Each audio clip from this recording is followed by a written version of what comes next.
Hello guys, this is still Anna Kalanternes speaking, and this is our third podcast. So today I'm going to cover the same subject, which is how should we live in quarantine. Okay, so let's continue our marathon, which is called Antipsychosis.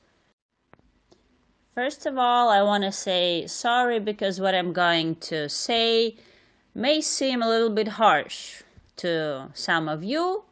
Recently, somebody wrote a comment on my Instagram page that, he said, so hard, you're so hard to deal with, Anya, because you can easily offend people. I'd like to say, no, I don't offend you, I don't hurt you.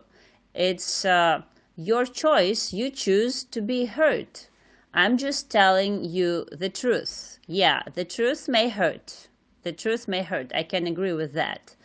But these are the points in our lives where we can really grow. If we go through this period in our lives, we can really grow. But if we get hurt, if we cry, if we pity ourselves, we will not grow.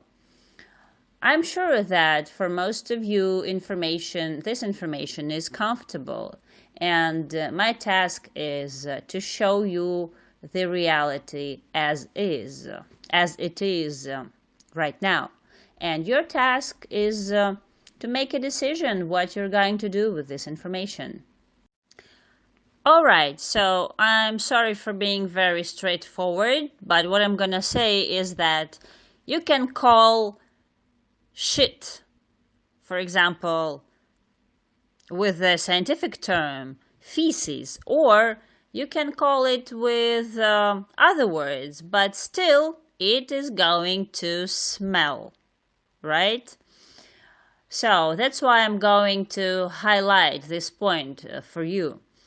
If during the time of the marathon, while listening to my words, you will feel some aggression or oppression inside, please remember, this is your weak point. You have to pay attention to this point. This is the point of your growth. So you should be happy if something like this happens. You have found something really important that you can work with. And if you understand which lesson it has for you, you will come out as a winner, and it will lead you to a new level of your own life. As they say, what doesn't kill you makes you stronger, right? But it makes you stronger only if you have this proper attitude to this, yeah? Because you can think of the fact, for example, when there are a lot of tissues in the room, in the room of a psychotherapist, yeah? And they are there for a reason, right? So please remember that the day will come when you will understand what I was talking about. And even if right now this information seems difficult for you, you should get back to it in some time. So I highly recommend you to listen to this marathon again after some time. So today's podcast is going to be dedicated to the principle of accepting pain and the sense of life. Yeah, this is how it happened. I was thinking about the order in which I should give you these subjects, but I decided to talk about both of them in one podcast. So first, I'm going to tell you about pain. The professional runners, the marathon runners, have an interesting principle, a rule that they follow. And they know that if they don't follow this rule, they will not be able to to get to the finish line. The marathon runners know that all the way they're going to run, they will be running together with pain. The pain will be with them.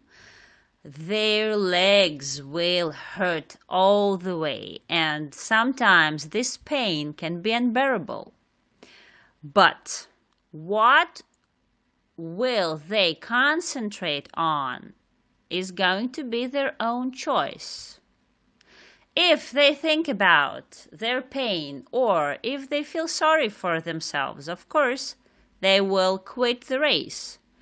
But if they think about their goal, their body produces a painkiller that is close to morphine, and it causes this feeling of euphoria when everything is over. So something like that will happen to every one of us. Maybe right here, right now, you are feeling pain. But when this is over, you will get a very precious experience. And your mental state, the right mindset, will protect you during all this time, and it will give you some pleasant memories instead of unpleasant ones. Right now, please pay attention to what I'm going to say. Don't get me wrong. Please understand me right now. Please listen to me right now. In order to be able to enjoy our state in the future, to get this euphoria, it is very important to live right now, to be present in the moment. Plus, I'm going to tell you something interesting about an effect that many people have right now, and many people are bugged with it, and it really stands in the way of doing the right thing right now. These are two effects I'm going to speak about. First is the effect of a day off, and the second is the effect of a celebration. The first thing I'm going to speak about is the day off effect. It happens when a man went to work and had a daily routine, but now it stopped. Yeah, the person doesn't have to do this. So this phrase, stay at home, is translated for the mind like this. We can sleep as much as we want. We don't have any urgent things to do. We can watch TV shows. The children are playing and they don't have to do their homework. And we have the refrigerator full of different tasty, delicious food. We now have time to cook, and we can have this day off table. But the days off go on, and when we have more than 3 days off in a row, the mind plays another program, and this program is called celebration or holiday. Yeah, the holiday effect. And it's very difficult to control this because our habits are very, very strong. And our mind gives us this command. Okay, we're having holidays. You don't have to do anything. You don't have to work. And people who have some important things to do start to get nervous because nobody wants to work. Yeah, because people have their own routine right now. So, what do we have as a side effect here? People start to eat everything they have in the refrigerator because they had bought a lot of food, like for the New Year's, and the stores still work, so there is plenty of food in the store and in your refrigerator. All right. So how to deal with our real wishes and desires, and how not to eat what we have bought for 2 weeks in 3 days. I talk about all this in another marathon that is called The Metrics of Being Slim. But here I will speak about what we should do in this situation. In some sources, I have read information and recommendations like this. Okay, continue doing what you did before. So you have to wake up as if you are going to work, get dressed, do your makeup. All right, my dear friends, I'm sorry, but no. No, don't do that. Don't fool yourselves, because your mind is going to protest. Your mind is going to say no to this. You know, this is something like in some marathons, some coaches teach you. You have to think, you have to have this mindset as if you are already rich and everything will happen naturally. You will get rich. But no, no. I'm speaking about being honest to yourself. Please be honest with yourself. Otherwise, your body will lose any trust to you. And it is going to be bad for you. So, what should we do? I will tell you right now what we should do in this situation. What I'm going to say right now will hurt. But please, take it as a pill. Take it as some kind of medicine. All right? Imagine that this quarantine is not only for 3 weeks. Yeah? And the experience of other countries shows that it's not going to be for 3 weeks. It's not going to be for a month, and not even for 2 months. Please imagine that the situation going on right now is for a long, long, long time. I don't want to say forever, but for example, it can last for a year. Imagine it's going to last for a year. Yes, we are never going to get back to our previous life.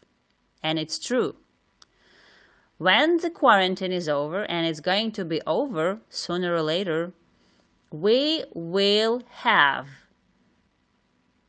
great traumatic experience that is going to influence for the rest of our lives. But the quality of our life to come is connected to our reaction right now. The quality of our lives in the future depends on our reaction right now. Some of you may know my marathon Author of Life, and there I describe 3 types of behavior. So, how people can behave in difficult situations. The behavior of the victim, the owner of life, and the author of life. How does the victim behave right now? So the victim is saying that everything is very bad and is complaining about life and is saying that it's all going to end badly and so on. The owner of life is planning his new life, everyday life. The author of life either just doesn't notice what's going on, or he will get so much in luck right now that this situation is going to bring him new result and is going to lead him to the new level of life. What is this for? Please remember, what are you doing everything in life for?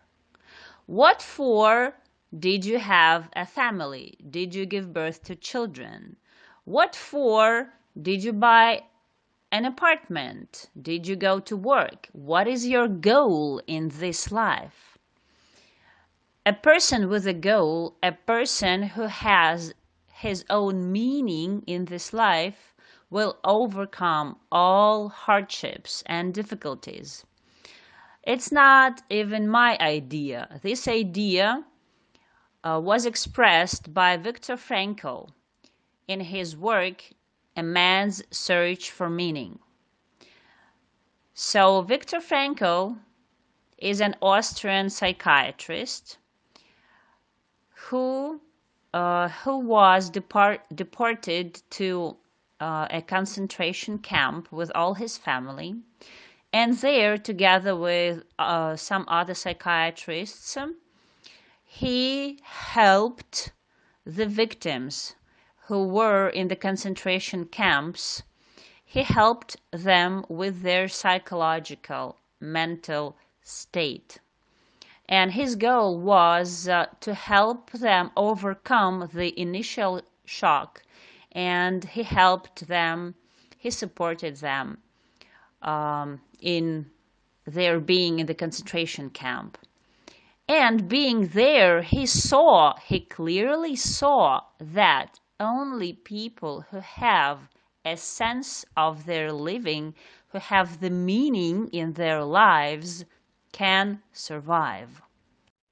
The next two values I'm gonna talk about are care for something or being concerned about something. And number two is your attitude.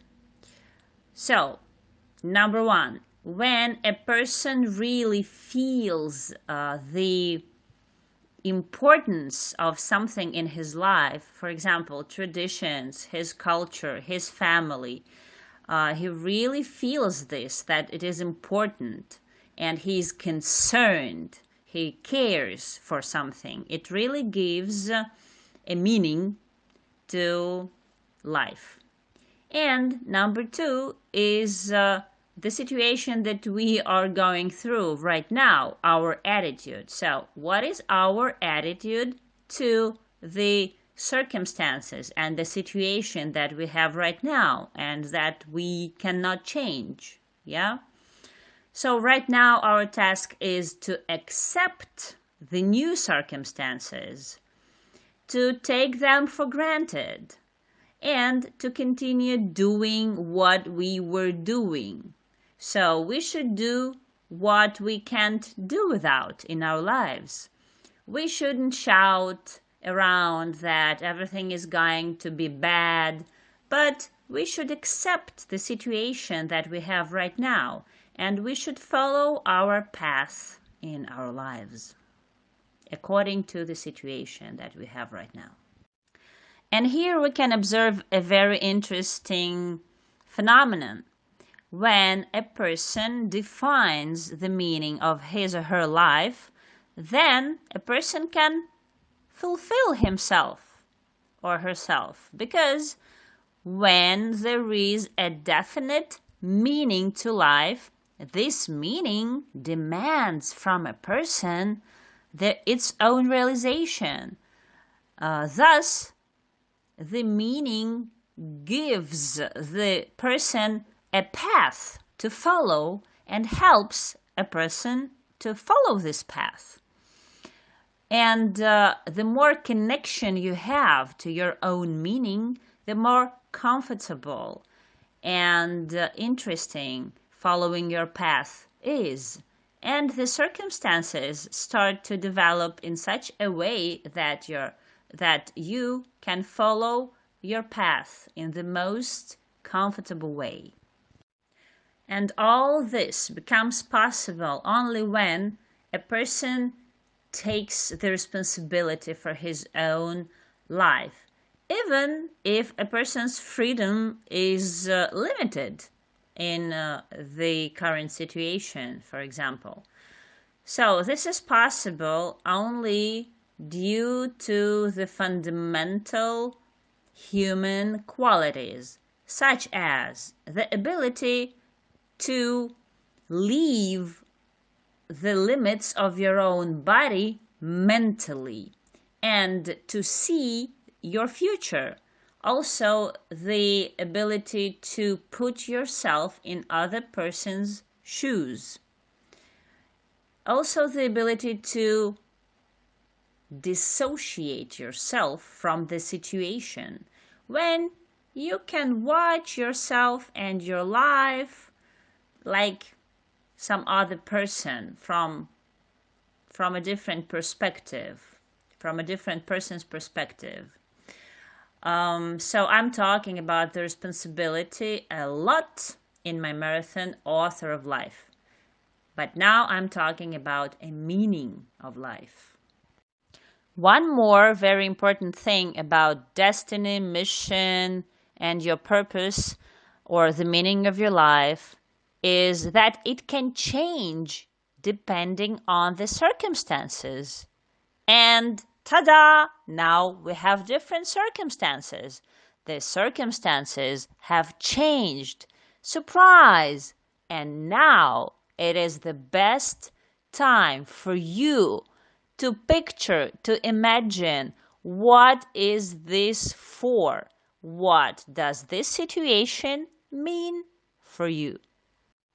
So your homework is to take a pen and a sheet of paper and to answer some very important questions. Please do it not orally, but in the written form, okay? First question is, what does my family mean to me? The second one is, what do my friends mean to me? The third question is, what does my job mean to me? Question 4. Which values were important for me before the quarantine? Question 5. Which values are important for me right now? Question 6. Which values will be important for me after the quarantine? And the last question, question number 7. What would I like to say to the future generations based on this experience? These are very important questions, and your homework is to answer them in the written form. I will continue to cover this subject in my next podcasts, and we will work on that in a practical way. But right now, I would like you to work on your own meanings and values, okay? So I'd also like to inform you that we will definitely have 6 or even 7 podcasts. Okay? See you in the next podcasts. Bye.